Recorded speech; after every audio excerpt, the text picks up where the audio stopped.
இந்த நாய்க்குட்டி ரொம்ப அழகா இருக்குல்ல. இந்த அழகுக்கு பின்னாடி மனுஷனை கொல்லக்கூடிய இன்னமும் மருந்தே கண்டுபிடிக்கப்படாத ஒரு வைரஸ் இருக்கு.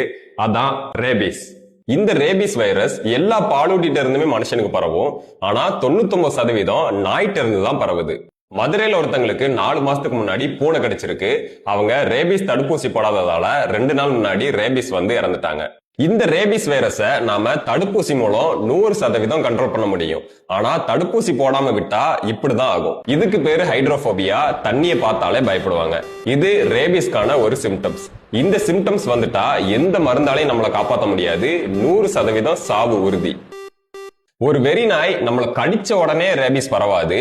இந்த ரேபிஸ் வைரஸ் ரொம்ப பொறுமையா தான் நம்ம மூளையை நோக்கி டிராவல் ஆகும். இப்போ ஒரு நாய் நம்ம கால்ல கடிச்சிட்டா கால்ல இருந்து வைரஸ் மூளைக்கு போறதுக்கு 6 மாசம் கூட ஆகலாம். இந்த 6 மாசம் வரைக்கும் நம்ம உடம்புல எந்த சேஞ்சுமே நடக்காது. எப்போ இந்த வைரஸ் நம்ம மூளையை ரீச் ஆகி அட்டாக்